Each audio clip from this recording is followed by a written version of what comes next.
क्या 2025 को अपना बेस्ट साल बनाना चाहते हो, लेकिन सच बताओ कि 2024 में क्या किया।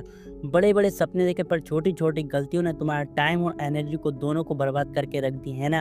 अब सोचो, अगर ये आदतें 2025 में भी जारी रही तो आप क्या हासिल कर पाओगे। आज इस वीडियो में मैं आपको बताऊंगा कुछ ऐसे मास्टर क्लास हैक देने वाला हूँ जो आपकी लाइफ को पूरी तरीके से बदल कर रख सकते हैं। और वीडियो के एंड में मैं आपको एक ऐसा चैलेंज दूंगा जो आपकी लाइफ को ट्रैक पर लाने का पहला कदम हो। पहले बात करते हैं कि आप लोगों को इस साल में क्या नहीं करना है। Number 1, social media. क्या आपने कभी सोचा कि दिन में कितना सोशल मीडिया पर हम टाइम बर्बाद कर देते हैं। वो टाइम अगर किसी स्किल या गोल्स पर लगाते तो आज शायद कुछ ना कुछ बड़ा अचीव कर चुके होते।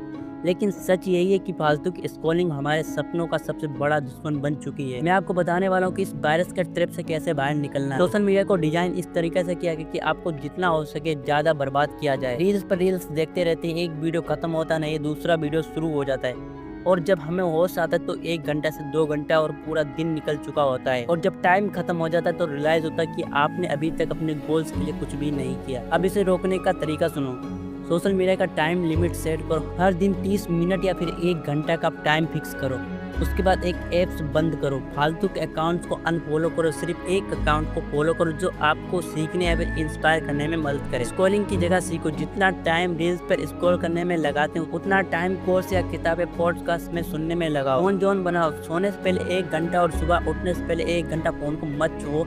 ये छोटी सी आदत आपको सोशल मीडिया के कंट्रोल से बाहर निकलने और आपकी लाइफ में फोकस और प्रोडक्टिविटी बढ़ाने में मदद करे। याद रखना, सोशल मीडिया का सही इस्तेमाल करो वरना ये आपका सबसे बड़ा दुश्मन बन सकता है। अब कमेंट करके बताओ कि आज से ही कितनी देर सोशल मीडिया पर बिताने का वादा करते हो। क्या आपने कभी सोचा कि आपके सपने क्यों अधूरे रह जाते हैं? शायद इसलिए कि आपकी मेहनत कम है, या फिर शायद इसलिए कि आप गलत लोगों के बीच अपना टाइम बर्बाद करते हो।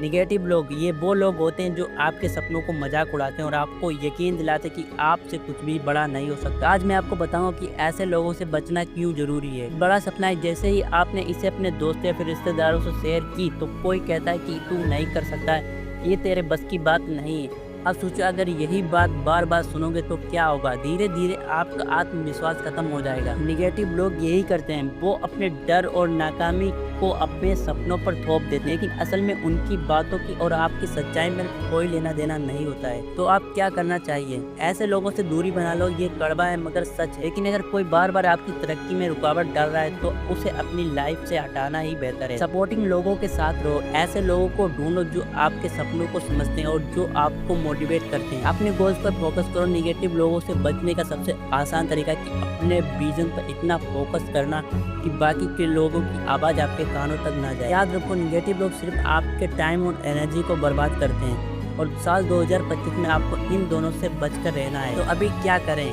किन लोगों के साथ रहें और किन से दूरी बनाएं। नंबर 3 है, जल्दबाजी से बचें। क्या आपने कभी सोचा कि क्यों हम अक्सर जल्दबाजी में कोई बड़ा कदम उठा लेते हैं? क्यों बिना सोचे समझे नया कदम शुरू कर देते हैं? आज मैं आपको एक कहानी बताऊंगा जो आपको समझाए कि जल्दबाजी में लिया गया एक गलत फैसला कैसे आपको बड़ी मुसीबत में डाल सकता है। ये कहानी एक यंग लड़के की जिसका नाम अरब था। अरब को हमेशा यह लगता था कि उसे जितनी जल्दी हो सके तो उतना बड़ा रिस्क लेना चाहिए।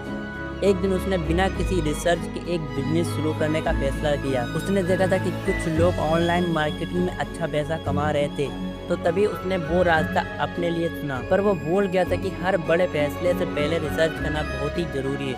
अरब ने बिना प्लान बनाए, बिना समझे, बस एक झटके में अपना सारा पैसा इन्वेस्ट कर दिया।